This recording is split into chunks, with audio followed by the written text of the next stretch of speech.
Google Home Mini sounds great but lacks vision. If you want something from the internet, you Google it. We've been doing it for decades, more than 1 trillion searches per year by Google's own estimates. Google is so good at it that it gets to be its own verb. But then came Alexa, the virtual, voice-activated assistant, and the Amazon Echo smart speaker. People started getting what they wanted from the internet just by asking for it. Soon, Amazon doubled down with the Echo Dot, a much smaller smart speaker with an irresistibly low $50 price tag. After yielding Amazon a 2-year head start, Google finally released the Google Home to compete with the Echo, but Amazon had already captured a commanding share of the market. Even more problematic, the Echo Dot had quickly become an even bigger hit than the Echo had been. All of which brings us to October of 2017, and the arrival of the Google Home Mini. It's the product of a company that's still in catch-up mode, a verb that's trying to remain present tense in a category that's evolving rapidly. And, like the Echo Dot, it's a very good product. And that's the problem. Almost everything that's good about the Google Home Mini is only good because it's like the Echo Dot. It's a puck-sized, voice-activated smart speaker, like the Dot, that costs $50, like the Dot, and lets you stream music, ask for information, control smart home gadgets, call people and hear bad jokes on demand, like the Dot. It's great, like the Dot, and worth buying, like the Dot, but unlike the Dot, you can't connect it to your existing speakers unless you spend $35 on another gadget, the Chromecast audio dongle. So, why not just buy the Dot? That's the question Google needed to do a better job of answering here. Yes, the Google Home Mini looks nicer than the Dot. Yes, it sounds a bit better.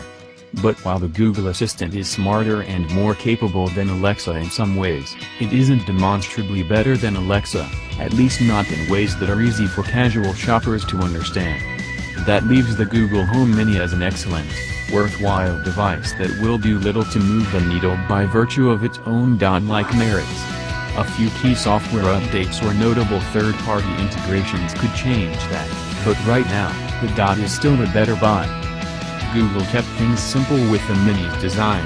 It's an oblong orb of plastic and fabric with no visible button save for a slider to mute a microphone that's hidden in the back. It comes in their choice of 3 colors, chalk, light gray, charcoal, dark gray, or coral, pinkish orange. To wake it up, you say OK, Google, or Hey, Google, and then you give it a question or command.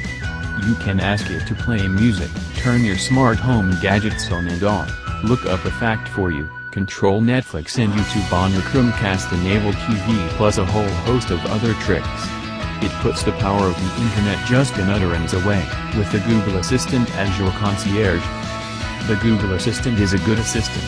It's pleasant and helpful, and generally good at finding answers to whatever questions you can think to throw at it. By default, the assistant's digital voice is female, but if you'd rather converse with a he, that's an option now, too. Just toggle the setting in the Home Mobile Apps Preferences section.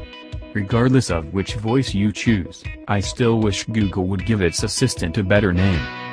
Despite the lack of physical buttons, the Home Mini still has touch controls you can use. You can tap the top to pause or resume music playback, and you can tap and hold to activate the assistant. To adjust the volume, you tap the sides of the device.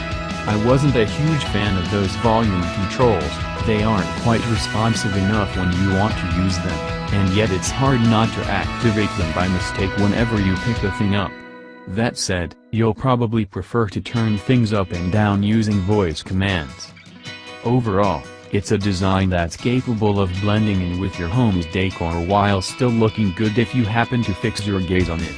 I share the concern of some of my colleagues who worried about getting the fabric cover dirty, though. My anxiety would only rise if I wanted to use it in the kitchen.